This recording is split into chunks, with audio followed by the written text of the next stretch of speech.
Montiel, maestro en Justicia Penal y Seguridad Pública y consultor asociado de Grupo Consultoría Estratégica, para hablar del modelo de seguridad que necesita la Ciudad de México.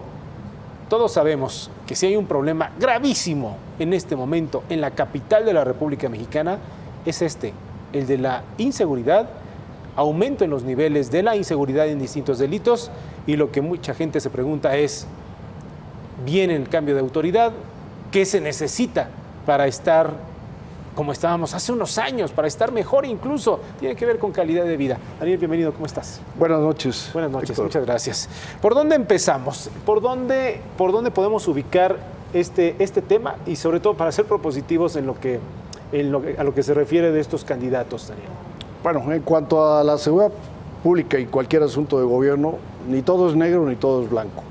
Hay que observar qué resultó en la actual administración, qué no resultó, y de lo que resultó bien o es producto de un esquema que siempre se ha manejado del mando único en la Ciudad de México, ahora Ciudad de México, porque por ahí se escucha que hay alguna intención de desconcentrar la policía a las delegaciones, lo cual resultaría un error, yo creo, más fatal que el error que se cometió a nivel federal. Que cada delegación se haga cargo de su policía. Sí, o que la policía, que está en un mando único, se podría decir estatal, pero como no es un estado o la Ciudad de México, es una entidad sui generis, desconcentrar la policía a las delegaciones sería un error tan fatal como el que se cometió al haber tomado la Policía Federal y haberla anexado al esquema de la Secretaría de Gobernación, ¿no? Se rompe la continuidad, se rompen muchas cuestiones. Entonces sería un requisito indispensable que continúe siendo mando único. Mando único, sí. Así como está. Como está, sí, porque Por siempre un secretario, ha sido así. de un secretario de Seguridad Pública, toda la policía, la preventiva, la bancaria. Y la ley de seguridad pública contempla que la policía del distrito la compone la policía preventiva y la policía complementaria, que a su vez se compone de la policía bancaria y la policía auxiliar. La policía Sin perder de vista que esas policías generalmente son intramuros en la mayoría de su función, y la preventiva es la que tenemos al servicio de la ciudad. Las otras dos son de paga, no hay que perder de vista eso. Bien, entonces el mejor esquema es que continúe como tal, como un mando secretario, único. Como mando único, secretario, sí, o secretaria de Seguridad, sí, Pública. Tiene que ser, o podría ser, militar. No necesariamente. Ese es un punto muy interesante. La seguridad pública es una función de gobierno muy sensible, en la que la mayoría de la población de alguna u otra manera tiene contacto. No sucede lo mismo, por ejemplo, con la Suprema Corte o con el resto de la judicatura, en donde para designar a los ministros, magistrados o jueces, pues se sigue un procedimiento mucho más estricto en cuanto a su conocimiento y su experiencia y su carrera, pues si ha estado en el sistema de carrera. Y no sucede lo mismo en la seguridad pública, que es una función, repito, muy sensible, en donde debe de alguna manera, debe dársele mucho valor a la experiencia y al conocimiento en el tema. No interesa si es militar o es civil, eso no tendría mayor redundancia, ¿no? ¿Hemos tenido algún secretario de seguridad de origen militar? Sí, hasta la llegada del señor Arturo Durazo, la mayoría de los jefes de la policía, entonces era jefatura, dirección de policía, ha ido cambiando hasta llegar al nivel de secretaría, pero sí, hasta ahí fueron mandos militares. Con él vino uno o dos jefes civiles, pero en su mayoría hasta esa época fueron militares. Después, Alejandro Gertz, ¿te acuerdas? Sí, después del señor Durazo siguieron una serie de alternancias. La última administración militar que tuvimos en la Policía del Distrito fue con Enrique Salgado Cordero, fue la última. Y de ahí en adelante los mandos han vuelto a ser civiles. Bien, los policías de a pie, ¿son los suficientes? ¿Son los que necesitamos? ¿Necesitamos más, Daniel? Bueno, el cálculo se hace considerando la Secretaría su total de efectivo, pero hay que tener cuidado, porque preventivos deben de ser, policía preventiva debe ser por el orden de unos 24, 25 mil, cuando muchos. De auxiliar debe haber unos 40 mil y de bancaria también unos 25, 28 mil.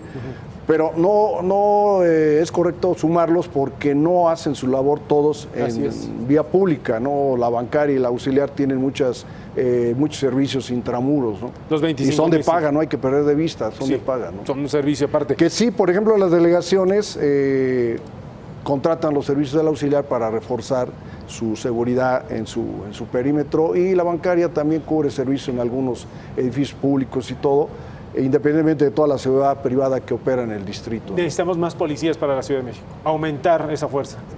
Tal vez sea más importante, más que cantidad, la calidad. Y la calidad sí se puede decir que hay un cierto stand. Me estoy refiriendo nada más a la policía del distrito. Solamente la Ciudad de México. Desde 1993, que entró en vigor la Ley de Seguridad Pública, ningún elemento que ingresa a la policía de la Ciudad de México deja de pasar por el instituto. Y hay cuestiones que se ignoran. En el instituto hay los bachilleratos tecnológicos, hay la carrera de licenciatura, que ya debe ir como en la quinta o la sexta generación, o sea que sí hay la preparación, sí hay el personal que puede cubrir los puestos de mando con la suficiente preparación. El tema de los recursos, de los dineros, para armamento, para patrullas, para capacitación, ¿se requiere tomar en cuenta para aumentarlo una vez que alguien que llegue a la jefatura de gobierno de la Ciudad de México tenga en cuenta esto? ¿Se trata también de recursos? Bueno, a ver, la necesidad, la problemática siempre exigirá un mayor presupuesto, pero sí se debe reconocer que en estas últimas épocas se encuentra bastante equipada la policía del distrito. Yo creo que se trata más bien del modelo en que va a operar. Hay que olvidarse del modelo reactivo, en donde la policía va hasta que sucede el delito, para pasar a un modelo proactivo, en que por medio de la función de inteligencia se detecten los puntos álgidos, se detecten los puntos criminógenos, para atacar de manera puntual y no salir a apostar al azar a ver si coincido en tiempo y lugar con el delincuente, ¿no? Eso sería más importante, pasar de un modelo reactivo a un modelo proactivo, adelantarse, porque debe ser preventiva, debe de prever. Esta propuesta de Miquel Arreola, que me llegó ahorita a la mente, en donde cada policía debe tener una cámara para indagar qué es lo que está haciendo y verificar su comportamiento, en fin, ¿eso funciona? Mira, ninguna fórmula es mágica, pero tampoco sobra ningún recurso. Si estamos viviendo una época de tecnología de avanzada, tecnología de punta, cualquier recurso que se agregue es importante, pero no tan importante como el recurso humano. Ese es incuestionable. ¿A qué te refieres? ¿A qué te refieres? ¿A qué me refiero? Que no sobra ninguna tecnología. Hay que apostar al recurso humano. ¿A la capacitación? Claro, la capacitación, que el instituto tiene un nivel bastante aceptable, ¿no? Y que ahora universidad. Y que la ciudadanía, Daniel, de verdad recobre la confianza y el respeto a la autoridad. Mira, cada vez que estamos viendo un video, que por supuesto que cada vez se vuelven más comunes, en donde la gente graba el actuar de la policía ante una detención, legal o arbitraria, pero tan solo en ese mínimo hecho, no pueden someter a nadie, no tienen la capacidad de someter a nadie, un solo policía, a un individuo. Se agarran, se forcejean, Hablo en el tema de la capacitación como tal. Sí. Y lo que hacen y lo que se ve, Daniel, es el ridículo de la policía. Con un tema de capacitación en donde no saben esto, lo más mínimo, someter a un individuo que aparentemente está cometiendo un delito o no está haciendo caso a la autoridad. Bueno, sí hay las técnicas adecuadas y se las existe, pero sí, los vemos, Daniel. Sí, lo vemos. Lo que sucede es que también prevalece un sentimiento de inseguridad en el policía, en la mayoría de ellos, por la cuestión de que la barrera entre el respeto a los derechos humanos y la aplicación debida de la fuerza es muy frágil. Entonces siempre está ese sentimiento que no da la seguridad para actuar, ¿no? Habría que reforzar ese aspecto de darle seguridad al individuo. La otra cuestión es que es imprescindible la participación ciudadana. También habría que pensar en que hay que ir a otro concepto que se tiene de la autoridad gobierna a la población. Hay que pensar mejor ya en el concepto de gobernanza, en donde la autoridad gobierna con la población, que es distinto, ¿no? Y que porque la otra da la impresión como si el gobierno graciosamente te otorgara el servicio de seguridad cuando tú debes de participar como ciudadano y es muy importante para llevar a cabo los programas de seguridad pública. La ciudadanía, ¿no?, como tal. Claro. Y regreso a los casos, ya para terminar, Daniel, en donde la policía quiere actuar y los vecinos, los familiares del individuo salen y se le ponen al tú por tú a la policía y se vuelve ahí un relajo, ¿no? Pues sí, eso es muy común y sobre todo en alguna época se confundió el concepto del policía de barrio, donde tomaron jóvenes de la misma colonia, de la misma delegación, los llevaban a la escuela, los hacían policías y los regresaban, pues menos podían trabajar donde todo el mundo los conoce.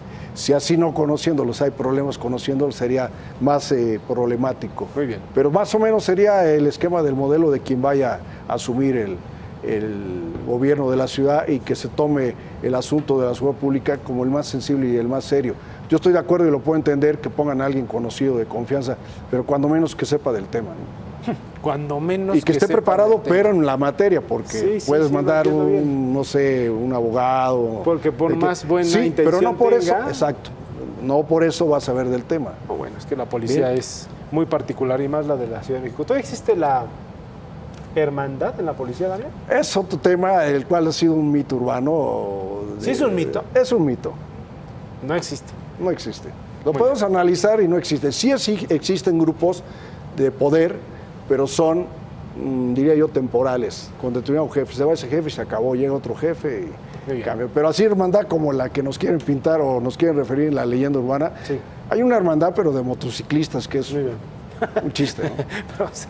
pero se van a beber cerveza al bar. Muy bien, gracias, Daniel. A la hora de buenas noches. Gracias. Momento de hacer una pausa. ¿Es breve? Volvemos.